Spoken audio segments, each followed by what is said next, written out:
Olá a todos e sejam bem-vindos ao Pod Isto, um podcast onde podemos questionar tudo sobre educação e tecnologias.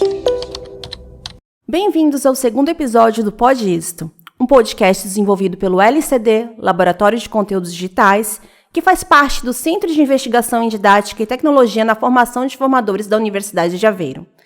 Aqui, vamos abordar diferentes questões associadas à educação, tecnologias e à produção de conteúdos educativos digitais. Eu sou a Gabriela Rezes, sou investigadora do LCD e fui a convidada do primeiro episódio do Pod Isto. Quem ainda não teve a oportunidade de ouvir, corre lá. Neste segundo episódio, temos uma voz já conhecida aqui, a voz da Rita Rodrigues, doutora em Multimédia em Educação e investigadora do projeto EduCity, que vai nos responder a questão: pode um jogo outdoor com realidade aumentada se tornar uma aula? Olá, Rita! Olá, Gabriela, e olá a todos desse lado. Então, respondendo à questão de hoje, a resposta é sim, uma aula bem inovadora. E vou partilhar convosco, de forma muito breve, os resultados da minha investigação de doutoramento que concluí este ano, relacionada com as áreas de Mobile Game-Based Learning, aprendizagem outdoor, ou seja, fora da sala de aula, e realidade aumentada.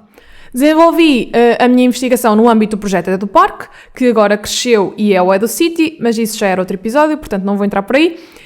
Vou explicar o EduPark. O EduPark é um projeto de investigação que desenvolveu uma app interativa e interdisciplinar, baseada num jogo com realidade aumentada para ser jogado no Parque Infante Dom Pedro, aqui em Aveiro, muito rico em fauna e flora. Assim, desenvolvemos um jogo interdisciplinar, ou seja, com conteúdos de várias disciplinas, mas com foco numa temática que me interessava bastante e interessa, que é a conservação da natureza. E o objetivo deste jogo é que os alunos do segundo e terceiro ciclo, que era o meu público-alvo, aprendessem e ficassem mais sensibilizados a conservar e a proteger a natureza.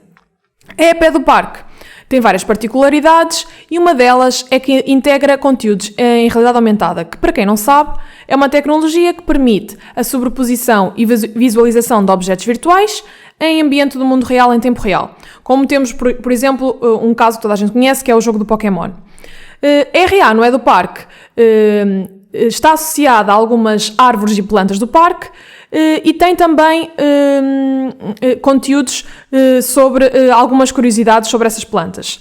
Na app estão também integrados outros recursos multimédia, como vídeos e imagens, que tornam a aprendizagem mais apelativa e que melhoram a compreensão de alguns conceitos. O facto do jogo ser outdoor traz também algumas vantagens, ou seja, o contexto que os alunos observam dá algum significado ao conteúdo. E por outro lado, o facto de estarem em contacto direto com a natureza permite aos alunos criar relações com ela e assim também ficarem mais sensibilizados para estas questões da conservação da natureza e da importância da biodiversidade. Resumidamente, o jogo que desenvolvi contém 30 questões em formato quiz, ou seja, é uma questão e 4 hipóteses de resposta, e ao longo destas 30 questões os alunos visualizam conteúdos em RA, ou vídeos e imagens, e vão respondendo consoante essas aprendizagens que estão nesses conteúdos. E, no fundo, estes conteúdos vão auxiliar a dar resposta às questões. E todas estas questões estão relacionadas com as aprendizagens essenciais, ou seja, nós, antes de desenvolvermos o jogo, analisámos estas aprendizagens. O jogo tem a duração de 60 minutos. Depois dele estar pronto, fui a escolas e centros de estudo apresentar o projeto e também vender um bocadinho o meu peixe para depois ter alunos para fazerem a atividade. E isto resultou em 3 atividades no parque com 233 alunos do 5º ao 9º ano. Rita, e depois dessas atividades, quais foram os resultados obtidos? Para avaliar o jogo e o impacto desta atividade, os alunos preenchiam um questionário pré e pós-jogo. Assim, foi possível avaliar o nível de conhecimento dos participantes sobre estas questões relacionadas com a biodiversidade e as alterações climáticas, bem como também as suas atitudes de conservação da natureza. Ou seja, eu verificava, após cada atividade, se os alunos melhoravam, mantinham ou pioravam os seus conhecimentos sobre estas questões da conservação da natureza, ou seja, eu acabava por comparar, no fundo, o questionário pré e pós-jogo. Além disso, realizei também um focus group no final de todas as atividades e tinha uma grelha de observação que era preenchida não só por mim, mas também pelos monitores da atividade, o que também lhes dava uma voz ativa. E claro que no final também utilizava os resultados do jogo, pois eles também foram considerados. E depois era só triangular todos estes dados e chegar a algumas conclusões e resultados. E então, Os resultados mostram que o jogo em contexto outdoor promoveu a motivação dos alunos para a aprendizagem. Aliás, os próprios alunos revelaram que o que mais os motivou foi o facto de estarem ao ar livre e a jogar em equipa e também a explorar a realidade aumentada por ser uma tecnologia muito inovadora na educação. E verificou-se que os alunos já tinham também alguns conhecimentos sobre estas questões de sustentabilidade ambiental, mas que, após a atividade, se sentiram mais seguros e com um conhecimento mais consolidado sobre estes conteúdos.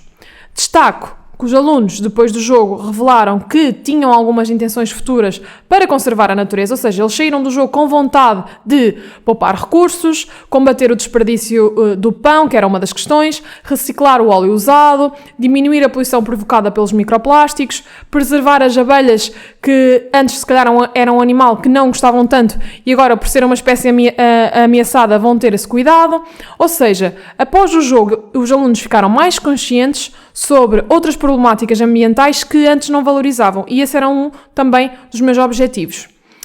Termino só por dizer que reconheço e considero que um jogo isolado não é suficiente para suprir todas as dificuldades sentidas pelos alunos no questionário, ou seja, antes da atividade, mas que de facto houve uma melhoria evidente quando eu comparei os resultados pré e pós-jogo, o que indica que os alunos construíram aprendizagens através de um jogo num ambiente fora da sala de aula, que foi também um dos fatores que eles mais valorizaram.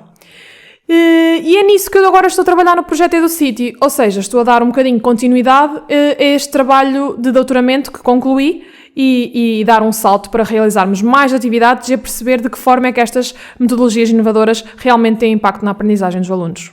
Muito obrigada, Rita, por mais um episódio e por trazeres metodologias tão inovadoras de ensino a este podcast. Obrigada também a todos os nossos ouvintes deste lado. E até o próximo episódio do Pod Isto, um podcast do LCD, Laboratório de Conteúdos Digitais da Universidade de Aveiro. Até já!